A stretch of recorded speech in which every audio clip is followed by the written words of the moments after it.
Bonjour, cette vidéo est un exemple de programmation des nouveaux écrans tactiles NA. Dans cette vidéo, je vais utiliser la fonction Background Page pour faire des menus standards et une en-tête pour l'ensemble de nos pages dans le programme. Et je vais aussi utiliser une variable système pour créer une animation sur un objet seulement si la page présente est celle que l'on veut que l'animation se produise. Donc, pour programmer les nouveaux écrans NA, c'est le logiciel Sysmax Studio, le même logiciel que les NJ. Première chose, dans mes pages ici, je vais m'insérer quelques pages, une pour l'entête, une pour le menu et deux autres pour mes pages graphiques. Je vais maintenant les renommer. La première, je vais l'appeler en-tête.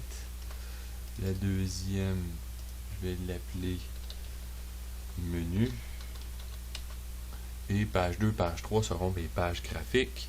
Je vais aller dans mon en-tête. L'idée, c'est de créer une banderole qui va être affichée sur toutes mes pages. Donc, dans les Standard Control, je vais m'insérer une image banderole dans les propriétés de cet objet. Je peux parcourir mon disque dur et me trouver une page où est ma banderole, que c'est celle-là ici. Donc, j'ai une banderole que je vais mettre en haut, je vais agrandir comme ça.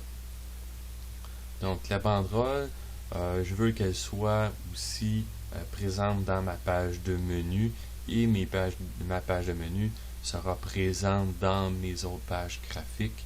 Donc, on peut mettre jusqu'à 3 backgrounds de niveau de background, de page en arrière-plan. Donc, si je vais dans ma page menu, dans les propriétés de la page, j'ai la fonction Background Page et je peux maintenant mettre la page qui s'appelle nom en-tête, comme ça ici.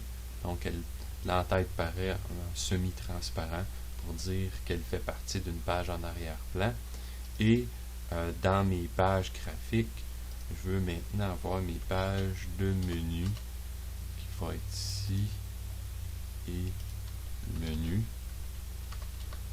Donc l'idée, c'est que maintenant je vais me créer des boutons sur le côté et mes boutons vont apparaître dans chacune de mes pages.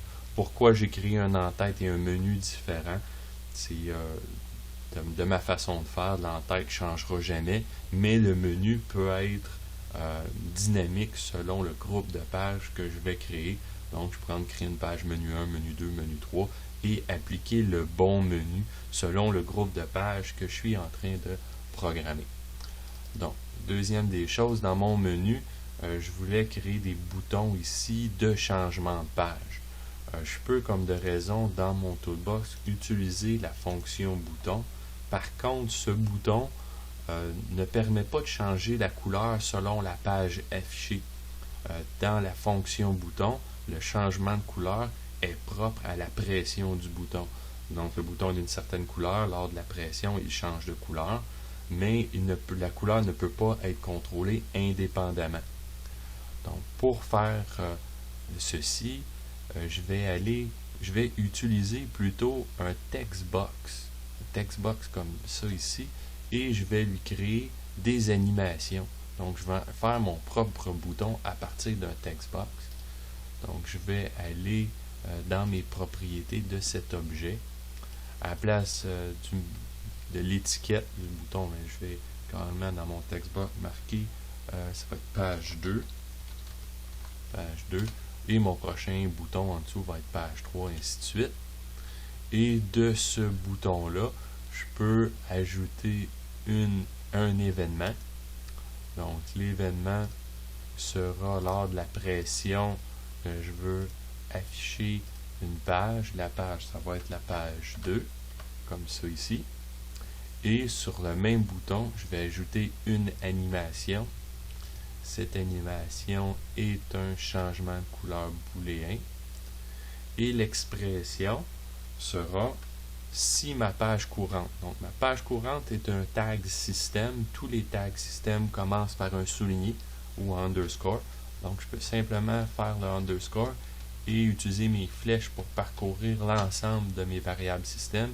J'en ai une qui s'appelle current page. C'est exactement elle que je veux. Je veux que si mon current page soit égal à ma page 2, on remarque qu'il faut mettre des guillemets chaque côté de page 2 parce que c'est un texte fixe.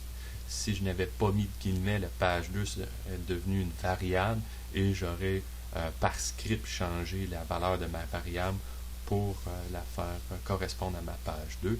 Mais dans ce cas-ci, c'est un texte fixe, donc guillemets page 2. Et je veux, si je ne suis pas sur cette page-là, donc je veux un gris. Et si je suis sur la page vert, c'est correct comme ça. Donc, ceci est fait. Je pourrais maintenant CTRL-C, CTRL-V pour aller sur ma page 3. Je vais aller dans mes propriétés en premier.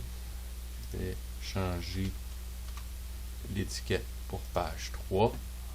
Ensuite, je vais aller dans mon événement. Je vais dire que quand que je change lors de la pression, je passe à la page 3.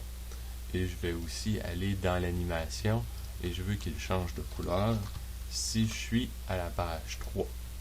Donc maintenant, je pourrais aller à la page 2 et mettre un objet juste pour différencier quelle page qui est quelle page. Donc je vais aller me trouver une forme. Je vais me prendre un carré, disons comme ça. Donc à ma page 2, j'ai un carré et à ma page 3, par exemple, j'ai un triangle. Donc, ceci va différencier les pages. Maintenant, je peux passer en simulation. Oh, je n'ai pas spécifié ma page de départ. C'est un très bon point. Pour spécifier la page de départ, donc je veux que ce soit la page 2, je clique à droite et la dernière option, Set à Startup Page. C'est fait. Je retourne maintenant en simulation. Ça prend quelques secondes et je crois que mon simulateur part dans mon autre écran. Et le voilà. Donc, je suis présentement à la page 2, j'ai mon carré. Mon bouton page 2 est présentement en vert pour me dire que je suis à cette page-là. Si je clique maintenant sur mon textbox 3 pour dire page 3, je passe à ma page 3. Donc, mon animation est fonctionnelle. J'ai mon en-tête, mes menus programmés dans des pages spécifiques et mes graphiques dans d'autres. Donc, c'est un bon point de départ. J'espère que ceci va vous aider. Si vous avez des questions, contactez-moi sur HomeRunBiz. Merci.